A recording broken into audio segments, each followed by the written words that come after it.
বলে শাড়ি বলে। আজ আমরা হাজির হয়েছি এমন একটি নাটক নিয়ে যেখানে যুদ্ধ নেই, রাজনীতি নেই, আছে স্বামী স্ত্রীর অমর প্রেম। কি এটা কেউ শুনে হাসলো না? অমর প্রেম শুনে এটা কথাটা শুনে বলবো না অক্সিমরন, স্বামী স্ত্রীর অমর প্রেম। ওকে, নাটকের নামটি হচ্ছে দম্পতি, রচয়িতা মনোজ মিত্র আর ডিরেক্টেড বাই সুস্মিত বসু। কাহিনী, এটি এমন একটি দাম্পত্য জীবনের গল্প যেখানে ভালোবাসা আছে, বুঝতে না পারার অভিযোগ আছে, আর হালকা ঠাট্টা মশকরা তো আছে। এই নাটকে আপনি দেখতে পাবেন স্বামী বলছে, তুমি কোনোদিন আমায় বোঝোনি। স্ত্রী বলছে, হ্যাঁ তুমি যেন আমায় কত বোঝো, যত সব বাজে কথা। আর আমরা দর্শকরা বলবো, এই তো এটা তো আমাদেরই বাড়ির গল্প। এই নাটক আমাদের হাসাবে, ভাবাবে, আবার শেষে মনে করিয়ে দেবে বিয়ে শুধু সাত পাকে বাঁধা নয়, এটা একটা লাইফ টাইম কমেডি ডুও। তাই বসে পড়ুন সবাই, চোখ কান খোলা রাখুন, কারণ স্বামী স্ত্রী একে অন্যের প্রতিযোগী। ভালোবাসার নাটক যেখানে ডায়ালগের থেকে চোখ রাঙানি বেশি আছে। ঠিক আছে, আপনারা সবাই এনজয় করুন। সুখ বলে শাড়ি বলে।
যতবার সকালবেলায় আমি একটু কৃষ্ণ ঠাকুরের নাম করব, অমনি আমার এই কেষ্ট ঠাকুরের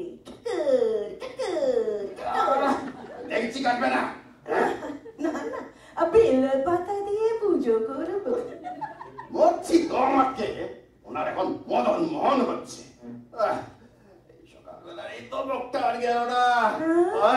যাবে না, যতদিন আমি বেঁচে আছি কিছুতেই কিছু যাবে না। বলি, সারা দেশ ভর্তি এত তো বুড়ো, কেউ এরকম করে? কতবার বলেছি যে সকালবেলাটা একটু চেপে চুপে থাকো, না হয় ওই কলতলাতে গিয়ে বসো। হ্যাঁ, সকালবেলা আমাকে একটু রেহাই দাও। তারপর সারাদিন তো পড়ে আছে তোমার এই বোমা ফাটানোর জন্য। সকালবেলাটা চেপে থাকো? সকালবেলা আমার কিনা প্রাণান্তকর অবস্থা হয়, আর এই সময়টায় চেপে থাকো? হ্যাঁ, সকালবেলা না তোমার এই ভোরবেলা সঙ্গীত চর্চাটা বন্ধ রাখতে পারো না? হ্যাঁ, বেগম আক্তার। যেমন একটা খিকুড়ি চেহারা, তেমনি হবে কামড় মারা কথা। বলি, সারা দেশে এত তো বুড়ো মানুষ, হ্যাঁ, কে তোমার তো হিচে কেসে একটা হচ্ছে গা? কই আমাদের ওই যে জিতেন বাবু, উনিও তো বুড়ো মানুষ। ওনাকে দেখে মনে হয় বরং কত ভক্তি শ্রদ্ধা হয়। তবে যাও, ওই জিতেন বাবুকে জড়িয়ে ধরে গান গাওয়া যাও। যাবো তো, যাও। তাই যাচ্ছে। হ্যাঁ? হ্যাঁ? খবরদার, খবরদার। হ্যাঁ, ওই জিতেন ডাক্তারখানার দিকে তাকিয়ে যেন গান গাইতে আর সঙ্গীত চর্চা করতে যেন না দেখি। বৃন্দাবন বিলাসিনী রাই আমাদের। আসুক না এখন জিতেন দা, সব বলে দেবো। Don't care, don't care. খাও।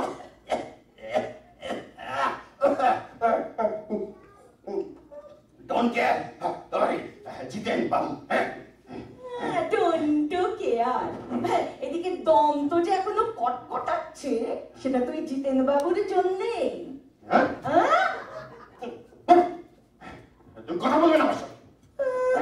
কে কথা বলতে চায় তোমার সঙ্গে? হ্যাঁ, রয়েছো কেন আমার ঘরে চেপে? যেমন একটা ছেলের বাড়ি, একজন আসাম, একজন দিল্লি, ঠান্ডা মন্দিরে গিয়ে বসলেই তো পারো। বলি আমার ঘরে চেপে বসে আছো কেন? ওহ, তুমি না থাকলে আমার কিসের জ্বালা যন্ত্রণা? হ্যাঁ, তীর্থ করবো, ধর্ম করবো। এই তো জিতেন বাবু কবে থেকে বলছেন আমাকে একটু কামাখ্যাটা ঘুরিয়ে আনবে। আর আমার জিনিসে হাত দেবে না। আরে বাবা, এটা রোদ দূরে দেবো। যাও, তোমার বাপের বাড়ির জিনিসকে রোদ্রে তাতাবি দাও। হ্যাঁ, সকাল সকাল কপির নাম তুললে? যেমন মানুষ বাপ তুলে কিছু অন্যায় করে। কেন গো? হ্যাঁ, আমার বাবা তোমার কোন হওয়া ভাতে কাঠি দিয়েছিল গো? কাঠি দেবেন কেন? লাঠি ঘোরাতে। হ্যাঁ, ওই চালিয়া, দেশ বিখ্যাত চালিয়া। ওই মেয়েকে দেখতে আসতে আর সেকল পাটি, দুধের বাটি কিনে দিয়ে যেতেন। হ্যাঁ, টাকার টেম্পারেচার দেখাতে। হ্যাঁ, আর একটা লাঠি ছিল, সেই লাঠিটা আমার বাবার সামনে এই এই এই করে ঘোরাতে। আরে বাবা, এতই যদি অসুবিধা ছিল তাহলে গেছিলে কেন বড় লোকের সুন্দরী মেয়েকে বিয়ে করতে? গিয়েছিলাম বলেই তো পাঠ দিয়েছিলে। তাহলে বড় লোক বাপের প্রশ্রয়ে সুন্দরী মেয়ে এতদিন গোল্লায় যেতে, কুপথে যেতে। আমি কুপথে যেতাম? হ্যাঁ হ্যাঁ হ্যাঁ, উনি আমাকে সাত পাকে বেঁধে উদ্ধার করেছেন গো। আহা, কি রাজপুত্রের হাতে আমার বাবা আমাকে তুলে দিয়েছেন গা। রাজপুত্রের হাতে চলে গেছিলেন তো পার হয়েছিলেন। বলি, তোমার বাপেরও কত সুবিধের লোক আমার সেটা জানা আছে। জানা আছে? চোখ চোখ লোকেরা শুনতে পাবে। তোমার বাবা আমার অত সুন্দর ওই যে রূপোর গাড়ুটা মনে আছে? আমার বাবা তোমার বাবাকে আমার বিয়ের সময় দিয়েছিল। হ্যাঁ, দিয়েছিলেন। তারপরে সেটা কি হয়েছিল? ওই শুড়িবাড়ি। হ্যাঁ, বিয়ের 7 দিনের মধ্যে তোমার বাবা আমার ওই অত সুন্দর রূপোর গাড়ুটা শুড়ি বাড়িতে গিয়ে বিক্রি করে চুল লুকিয়েছিলেন। সেটা তো তোমার উপরে রাগ করে। তুমি তো একটা অপয়া। হ্যাঁ, আর তোমার সাথে বিয়ে হওয়ার 3 দিনের মধ্যে আমার ওকালতি ফেরের খবর আসলো। সেই জন্য বাবা একটু রাগ করে গাড়ি বেচে একটু খেয়েছিলেন। হ্যাঁ, যা বলেছো। আমাকে বিয়ে করার 3 দিনের মধ্যে এনার ফেলের খবর এলো, তাই তো? হ্যাঁ, তার আগে তো ইনি মোটে ফেল করেননি। বলি, তার আগে 2 বার এন্ট্রেন্সে গাড্ডা খাওনি? আর তৃতীয়বার এন্ট্রেন্সে যখন দিয়েছিলে তখন তোকে পাস করনি? তোকে বেশি তোকাটা কি সময় তুমি কি ছিলে? হ্যাঁ, আমি ছিলাম না। হ্যাঁ, কিন্তু জিতু বাবু তো ছিলেন। শালা, আমি বাজার থেকে ফিরে আসি, তারপর ওকে মজা দেখাবো। হ্যাঁ, বাজারে যাচ্ছে, যাও, মাছ আনবে বেলে। শিঙে বেলে। শিঙে শিঙে আরে বেলে। রেখে দেবে মাছ, সে আবার মাছ নাকি বেলে খেলে আর না খেলে। আর যত মাছ হচ্ছে তোমার শিং না, শিঙে ফোকো রক্ত আছে। ও তা ব্লাডে ব্যাংকে গিয়ে রক্ত খেলেই তো হয়। হ্যাঁ? বড় দেখে মোটা দেখে বেলে আনবে, জিতু বাবু বেলে মাছের ঝাল খাবে। কি খাবে?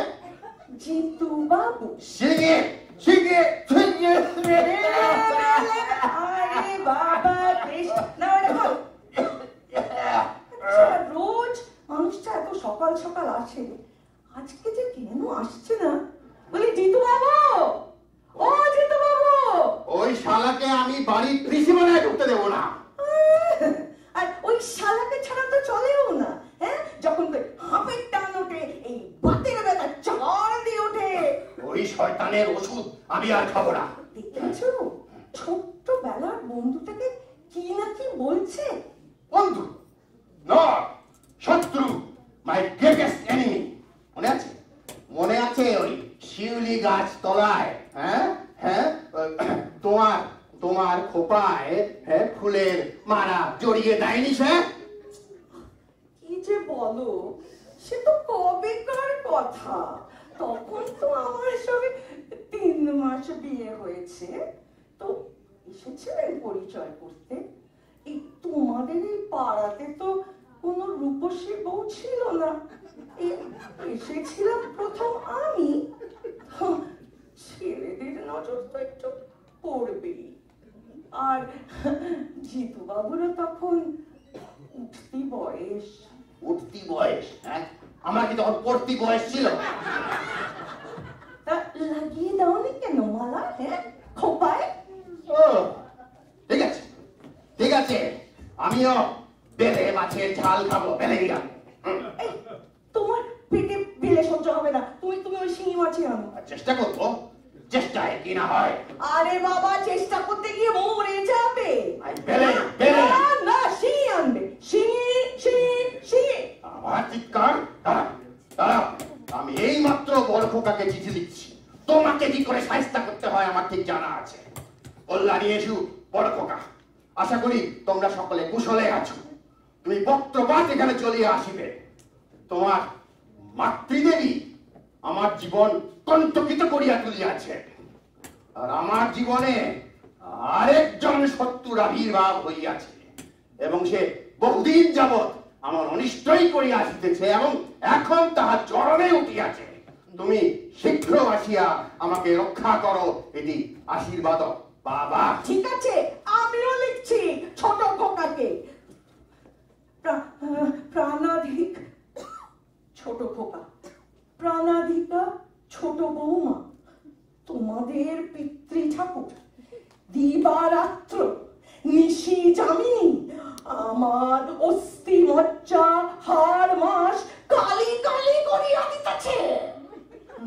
যাহা হোক, তোমরা তোমরা অবিলম্বে আসিয়া ইহার বিহিত যদি না করো, আমাকে আমাকে আত্মহত্যা করিতে হইবেই হইবে। ইতি তোমাদের হতভাগিনী মামনি। হতভাগিনী। ও হ্যাঁ হ্যাঁ, পুনশ্চ তোমাদের জিতু কাকুর সোনার টুপিটি ফাঁসিয়া গিয়াছে। দিল্লি হইতে ওনার জন্য একটি পশমের টুপি আনিবেই আনিবে। ওই শালার জন্য এত সব? ও হ্যাঁ, আর তোমাদের পিতৃ ঠাকুরের জন্য একটি ভিড়িং বোতল ভর্তি করে দিল্লি হইতে চলল।